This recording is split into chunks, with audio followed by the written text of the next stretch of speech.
Hello, my name is Shannon. I'd like to welcome you to tonight's book review and interview with author Jewel Sample. Welcome, Jewel. It's so nice to have you here. Thanks for joining us. Thank you for having me. I'm so happy to have you. Jewel Sample and I met doing a book signing together. Years later, she wrote another book called Blood Floats. It's a beautiful children's story. Jewel, can I ask you, why did you start writing books, and especially writing books for children? Well, it's a kind of a long story, but my very first book was called Flying Hugs and Kisses, and it was came out of the fact that my infant grandson passed away from SIDS, and he had 5 older brothers and sisters, and I learned quickly that they weren't happy with the type of grief and loss books that were on the public at the time. They wanted one that had real children in it, and they wanted their story told. So I would have grandma play dates, and over a year's time, I would make notes in a journal about some of the profound things that they were learning. And then when my granddaughter asked me if I would write it in a story for her so she could take home, I decided to go ahead and write the book. And so when I got the book finished, which would have been like a year and a half after that, I sent it away to a Christian publisher, and he called me on the phone and he said that he really wanted to publish my book. And I had just sent it to him and asked him if he would just make it into a book, one copy for my grandkids. And he said he didn't want to do that. He wanted to share it with the rest of the world if I'd let him. And so then he contacted a illustrator for me, and away we went. And it was published like a year and a half later after that. Several years went by where I was trying to get well from thyroid cancer. So I did writings, but I didn't really try to publish because I couldn't speak publicly. So I went, finally when I got well enough to where I felt like I could, I contacted a publisher, and they were willing to publish Love Floats. And then I found the illustrator online, actually. Well, I thought I was at Stillwater Community Group, and he thought he was in an Ohio group, and he was actually in an Oklahoma group. And so when we contacted each other, I contacted him, so I was interested in interviewing him to be the illustrator. After we did messages and he did some for me and everything, 6 months later, we realized we were in 2 different states. So that was pretty funny, but he's very talented. So I take it there's a Stillwater, Oklahoma and a Stillwater, Ohio, did you say? Well, he's from Ohio. Thought he was in Stillwater, Minnesota. Oh, Stillwater, Minnesota. I get there. Okay, cool. Oh, that's nice. So basically, Yeah, it was. and I apologize. It was a God thing. And that is a very big God thing. You'll never forget what town he lives in. And they're beautiful illustrations. I'm looking at it. It's so pretty. So we'll talk more about that. So, Joel, what age group is Love Floats for? It's for the ages of between 3 and 7, or preschool to 1st grade. That's wonderful. So I know firsthand that's a very hard age group to write for. People think that it's easier to write for children, but it's actually harder, in my opinion. I think you might agree with that. Oh, I think it's very difficult to find the right vocabulary level of words that children can easily pronounce on their own if they want to try to read. And it's very challenging. And also the publishers nowadays prefer that the books are between 400 and 600 words. So when I was growing up, the children's books were around 2,000 words, and that's not the case anymore. So you have to be a very tight writer, and of course, you have to have a beginning, a middle, and an end, and and it make sense to children that are limited in the vocabulary as well, but you want to expand their vocabulary too. Yeah, 100%. And boy, do I understand choosing words. That's not exactly where I started writing, but I love the genre for children. So we kind of talked about where you get your ideas, because originally, I'm going to, hope you don't mind, plug a little bit. Flying Hugs and Kisses is a wonderful book. And it's still on the market as well, correct? Yes. So that's not today's book, but that's a very good book, and it's where you begin. And we kind of talked about where you get your ideas. How long did it take you to write Love Floats? Well, it was one of those situations, and you might identify with this. I wrote it, and then I decided, oh, it's probably not going to be something to, it's not publishable, so I just put it on the back burner. And so it stayed there for about 10 years. And then I identify with that more than you know. I guess it's been about 2.5 years ago, I decided I'm going to pull this out and I'm going to see what I can do with it. I sent it to a developmental editor, and she told me it was perfect. And she said, I don't know why you didn't send it in. And I go, I don't know why either. But I just went from there to, okay, time to take this baby and share. But that's what I did.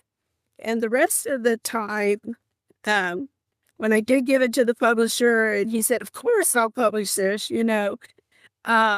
I was just kind of like, okay, this is what I got to do next. Well, it took 2 years to get the illustrations the way that the illustrator wanted them to be. And we worked together on it, but it just takes a lot of time, and people don't realize that, I don't think. It really does take a long time. There's a lot of back and forth with your artist. Your artwork is beautiful. J.W. Cook, the artist, who did an excellent job. It's very different from your book, Flying Hugs and Kisses. Yeah, and that was one of my biggest concerns, is how can this be portrayed? Because it's all in the water, it's a water story. And, my publishers just kept saying, well, if you find the right illustrator, they're going to know what you're trying to do, and it'll be all right. And he was right. He was all right. I was worrying about things that didn't really matter. And the artist, he's very confident in what he knows to do. And he reassured me a lot that it was going to be exactly what children needed to see. And so it put me at ease. It's really well done, and I'm excited to show the cover online. I did want to ask you a question, though. You chose to write this story in a bilingual format. What was behind that thought process? Well, it wasn't a decision. No, we were about halfway through, and I realized that we had a lot of Spanish-speaking children in our community, and they were struggling with the English language, and their parents were struggling. And so I thought, well, what a beautiful way to help them learn English, or English-speaking children to learn Spanish and be able to communicate better with each other. I love that. I love it. So I have a niece who teaches Spanish in Nevada, and she's the one that translated it for me. And she teaches school, and I asked her, do you think this is a good idea? And she said, oh, it's a wonderful idea. So that's why it went to be bilingual, and I had tried to do Flying Hooks and Kisses in the Spanish language by a standalone book, and it didn't fly. People didn't really purchase it. So that was the reason. The layout is really well done and easy to read, very thought out. So, congratulations on that. And you do live in an area that is highly populated with Spanish speaking individuals. So, tell me, basically, what was behind the inspiration for Left Floats? Well, I got my idea while I was reading, in the Bible. And the scripture, I think, is in Ephesians. And it talks about the height and the depth, the width, and the length of God's love. Oh, that's beautiful. That I thought, when I read that, I thought to myself, how can I show children in a story form that they are loved, that a parent's love is far expanding more than what they can fathom, actually, as children. And just like we can't fathom the height and the depth of the love God has for his own children. So I decided I would think about what are some of the fun things that I had done with my sons.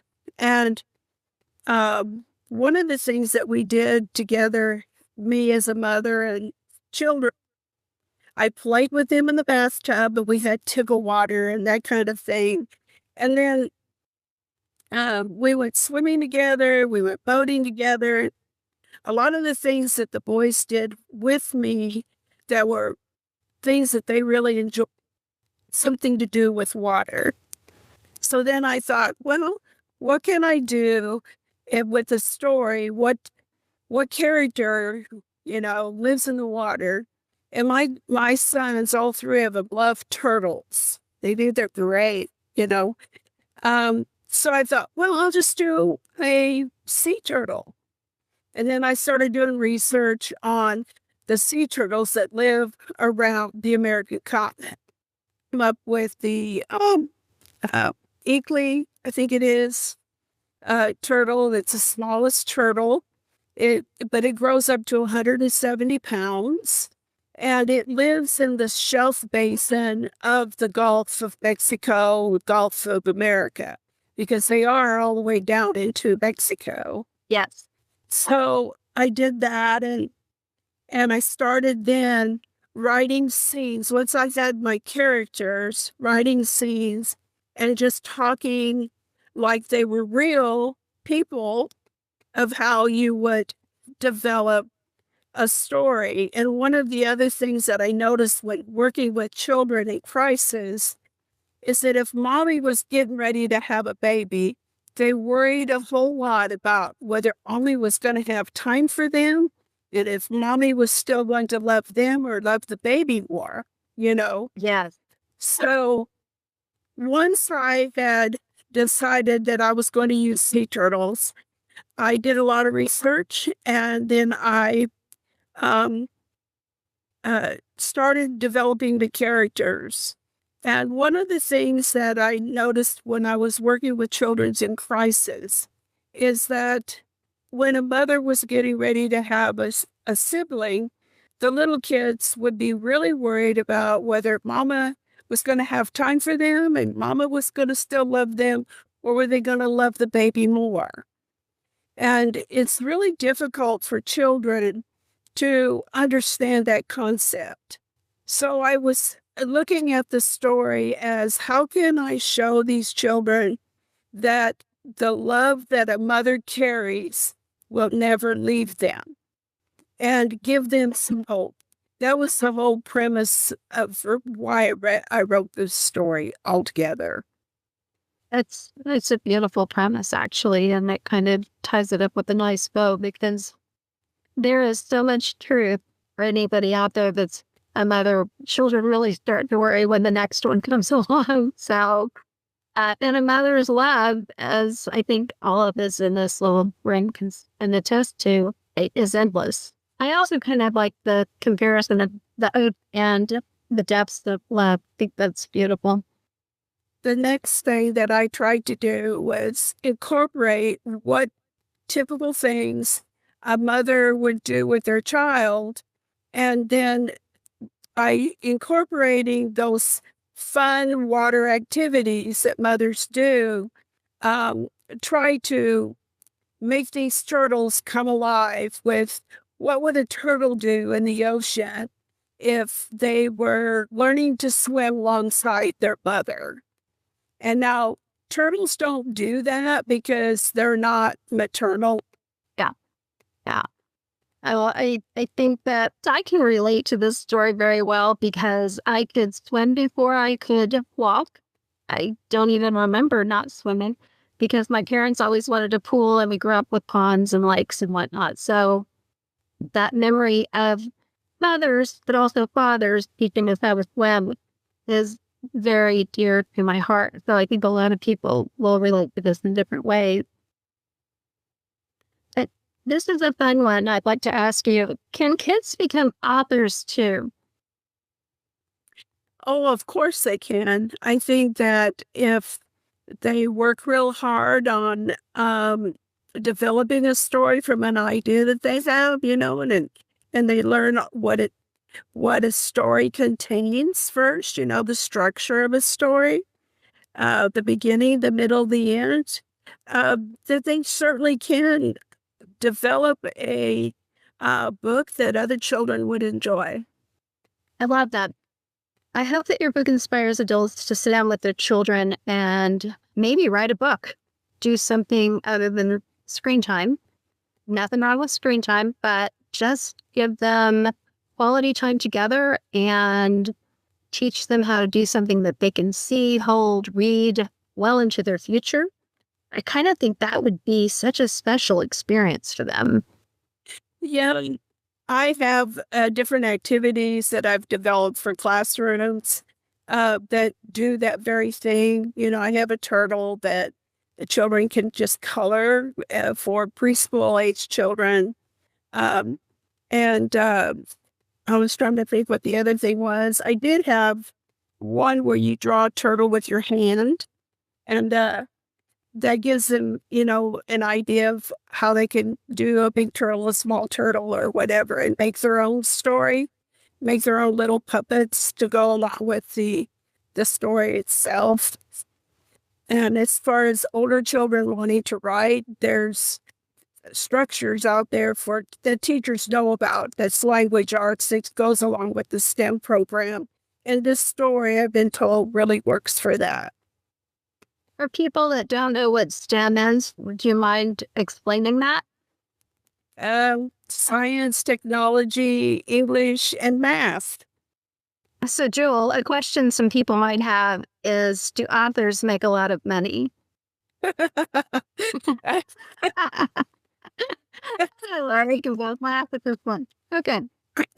Well, I've had even children ask me that question. Are you rich? Because parents would look up on Amazon where my book was, and it might say that my sales rank is 2 million copies, or 2 million. Right. And you're making a lot of money. And I go, no, that's not what that means.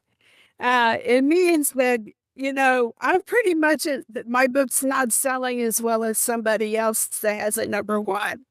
And but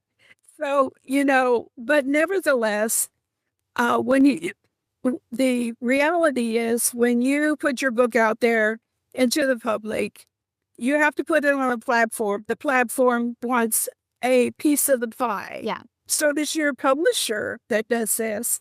So on an average, an author will probably make about 10% of what the retail price is. So, if you get $1.50 off of every book you sell, you got to sell a million books in order to be a millionaire. Yeah. This next question goes hand in hand with the last, and I think I know the answer. Are you famous? Am I famous? Um, no, I don't. I doubt if very many people know that. I think you are a little in your genre. So, Well, I don't know. I haven't had anybody tell me that they, like, if I walk down the street, they don't go out and say, "Oh, you're Jewel Sample, the author." They don't say that to me. If anything, a little kid will come up to me and say, "Well, you're old." oh, well, Yeah. Well, we're lucky we get to be old. So, absolutely. It doesn't offend me at all. That children are trying to make sense of their world and they want to um, get a confirmation for me that they're on the right track. That's okay, you know. So yeah, yeah, I'm good with. yeah. So, do you ever take, like, if I said, "Hey, Jewel, I would love for you to write a book about XYZ," do you ever kind of take that to heart and think about that for your next creation? Well, it just depends on the subject matter. If I know something about it and they give me a little more than a detail that they want to write about, then I might do that. It sounds like fun. Yeah, I think you have that kind of creative mind. Do you strictly write for children? I know I started actually writing for medicine, but then I went to children. And so I'm curious, is that your main genre or have you ever branched out of that? Well, there was a when after Brennan passed away from SIDS, I wrote several articles for different grief and loss groups that were put online. And I also wrote, I published in a women's book devotional. It was just many years ago. I'm not sure it's even available anymore, but it was a HUD's book that you would see at the grocery store or, sorry, pharmacy, something that it had the big HUDs across it. And one of my stories was put in that. But I really felt that God wanted me to write for children to give them hope. So that's where I pretty much stayed in that lane. Oh, that's lovely. Is there anything else you would like to share with the audience regarding Love Floats? Well, I think that it's important to know you can purchase Love Floats and Amazon or Barnes and Noble. Just put in Love Floats by Jewel Sample in your on the internet, and it'll take you right where you need to find the ability to purchase it for your child.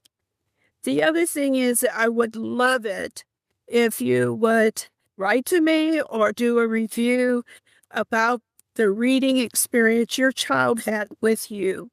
Parent-child interaction for me is very important, and I just love to have some feedback of how that worked for you while you used my book. Oh, absolutely. So I hope everybody will take the time to enjoy the book and then to give Jewel Sample, Sample, some feedback. So it's a lovely book. And I'd like to thank you for being with us this evening, Joel. It's been a pleasure having you. And hopefully we can do this again. Hopefully there'll be another book on the horizon that you'd like to talk about. I consider Joel my very special friend. And we'll talk more soon. You have a good evening. Thank you so much, Shannon. You're so welcome. Jewel Sample is a children's author from Stillwater, Oklahoma, who writes heartfelt picture books that help families talk about big feelings with gentleness and hope. With a master's degree in child development from Oklahoma State University, Jewel brings warmth, empathy, and child-centered understanding to every story she creates. She is the author of Flying Hugs and Kisses, a comforting book that helps children and families navigate sibling loss. And Love Floats is a tender celebration of invisible but ever-present love between parent and child. Her stories are filled with emotional honesty, kindness, and reassurance. perfect for young readers and the adults who love them. When she isn't writing, Jewel enjoys spending time with her family, encouraging young readers, and inspiring future storytellers. She believes every child has a story worth telling, and her hope is her books help them feel seen, loved, and understood.